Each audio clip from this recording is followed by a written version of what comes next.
When the night has come, the land is dark, and the moon is the only light we'll see.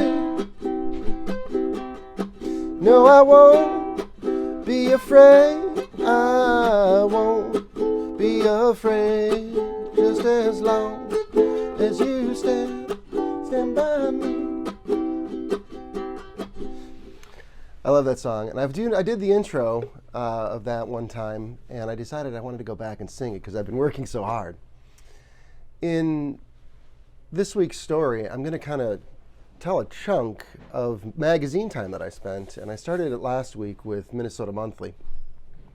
But you know, after college, I actually did move to the Twin Cities into Roseville for just about 9 months.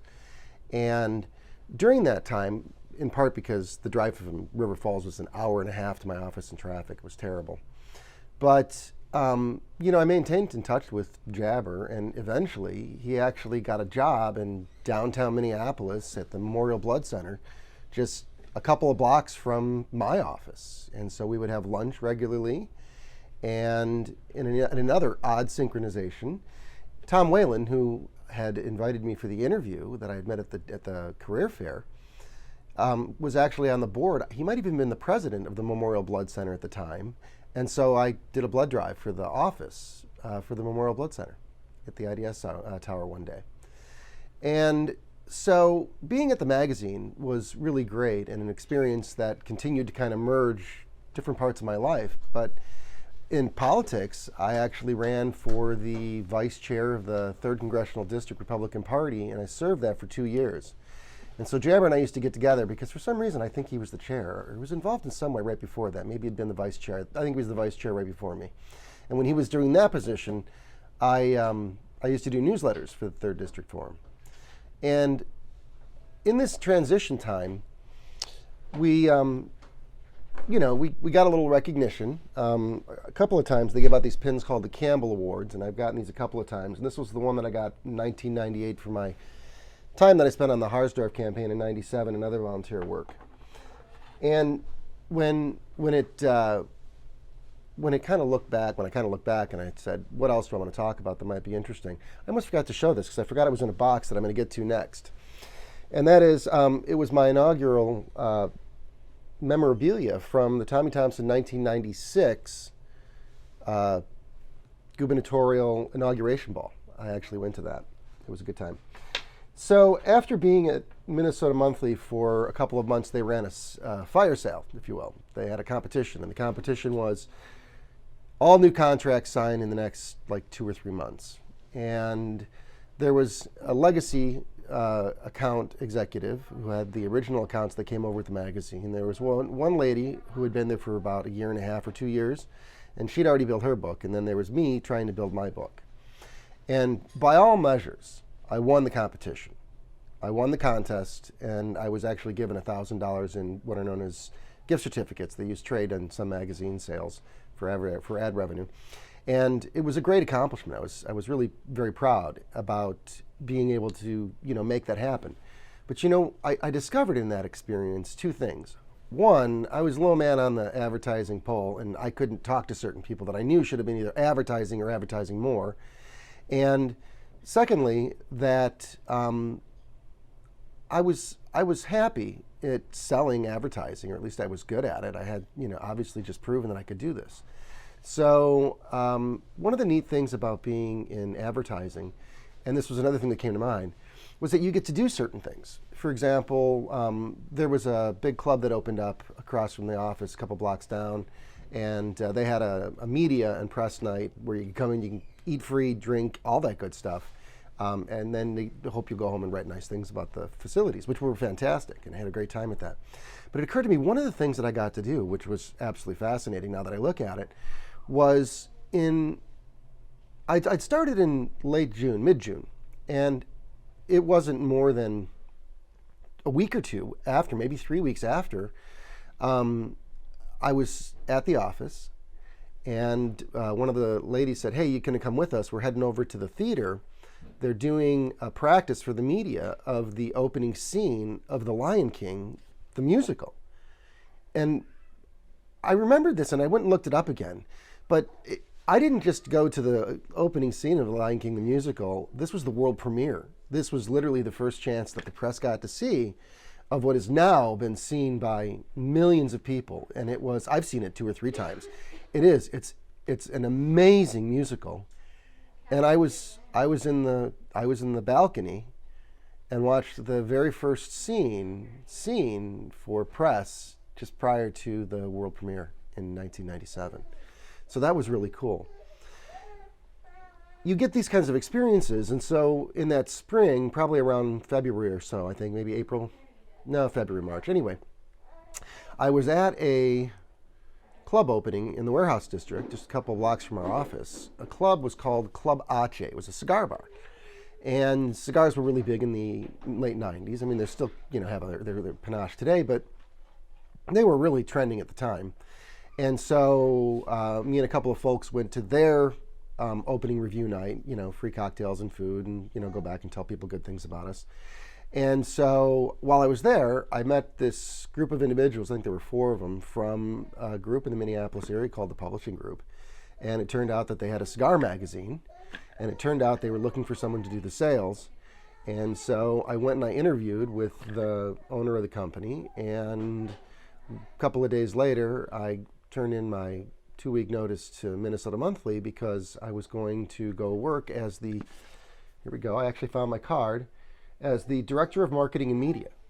So I was the Director of Marketing and Media within 1 year of graduating college. That was, I thought, pretty hip. And so I'll throw a bigger picture of it up here for you. And so I got to go, be a part of the cigar scene for a couple of years, for actually it was about less than a year, actually, maybe 8 or 9 months. But I'd come in as he was trying to build the magazine, and it was a franchise model. There was a Twin Cities franchise, there was Washington, D.C., and San Diego, and Detroit, and I think there was a Miami. And these were just, mostly guys, actually they were all guys, who just said, hey, we'll do this magazine, we'll sell our advertising. And it was, I believe it was 16 pages of outside national material with your own cover for your market, and then the inside was 24 pages of local material, or maybe it was 16 and 16. In any case, and then, we do this. The owner told me one day, he said, the reason I'm in magazines is because I can print a magazine cheaper than anybody else, which was true. He owned a printing press. And so, that had been a model that he discovered was very profitable. I may as well just get advertisers to pay for me to print magazines. But I had some great experiences. In fact, the director of sales was a gentleman by the name of Chris Chalk. And Chris had been at Success Magazine prior to Success failing, I suppose is the joke there. And there was another gentleman who was listed as the publisher, although he wasn't involved that much. And his name was Ralph Musicant. And he was this incredible character from Chicago. I remember I took a trip down there to visit he and Chris one day. They, for some reason, were in Chicago while everybody else was in Minneapolis. And I remember going down and seeing Ralph and being in his office and just talking about, creating this magazine and this philosophy of what we could be. And he was a unique soul who actually graduated from Harvard University and was just very, what's the word I'm looking for? He was very creative. He was very self-starting, and used to get a lot of business ideas. But one of the things that I want to finish talking about in terms of this time period was that when eventually I moved back to Hudson, we moved back to Hudson because Jabbert thought maybe he was going to run for office. And it was one of these scenarios where it just made sense for us to move in and, split the cost on a mortgage and actually have some space and something that we can invest in. And so he and his significant other and me and my wife moved into a townhome in Hudson, Wisconsin. And not too long after that, I was still working at the publishing group, and I was doing pub crawls. I did 2 cigar crawls. I did one in St. Paul, and I did one in Minneapolis. I took the ad revenue and I expanded it significantly. I went to Washington, D.C. with Chris And we did advertising sales for that issue because we had lost our local affiliate, our local affiliate. So in any case, so we went out there to try and sell advertising, which was a really incredible experience because Chris taught me a lot about doing advertising sales, and in particular, how you treat the magazine and present the story. So it was a really great experience to do that. I got to go to 2 cigar shows, and cigar shows are amazing because you get to meet the people behind the cigars. So you get to have cigars lit by daughters of cigar makers. I think somebody said that that was the daughter of Arturo Fuente. You get to sit down and have cigars in the different booths, and on the last day of each of these conventions, of course, they either have to ship all this back or give it away, and you walk away with just boxes of cigars, which was really amazing. I had cigars for a year and a half. But this was a cigar company that we became friends with at the magazine, and they had a torpedo. It's a La Perla Habana torpedo, and it was and is to this day my favorite cigar. And I actually kept one of their boxes, and this is where I'm going to be pulling some different bits and pieces out that I've been keeping for a long time. And that box has actually always been right here on my bookshelf, and it's a treasured piece that I remember from my life because working for Cigar Lifestyles had these incredible characters and these amazing moments. And in that fall, by summer, I had begun to realize that we were telling people that we were publishing 7,000 magazines in the Twin Cities, and I saw our print, and our print said that we were only printing 3,500, which meant that I was going out there and I was falsely advertising the magazine. And then I started to have some disagreements with the publisher and with the editor. And as the magazine was on its way out the door, Frank Musicant came up and went golfing with Scott. Said, "Hey, Bob, it's good to see you."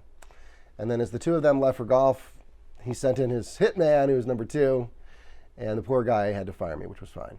I was quite done with how this gentleman ran his business. And I was satisfied that I could do different things and be successful at them because I had been very successful at it. I took the ad revenue significantly up. I increased the actual distribution. I built friendships and I built relationships with the cigar shops and the restaurants around the Twin Cities. And really it was 2 years of a lot of fun. And in those 2 years, I was able to, get, experience under my feet. But then I was faced with being fired. And so I will start from losing another job to telling you about the start of a very long career at General Electric and then Genworth Financial. And in the same time period, just as I am working, that I'm working for the magazine, I'm also building some new friendships in the communities. And I'll talk about those on the next video as well. With that, I thank you very much and you have a great day. Peace.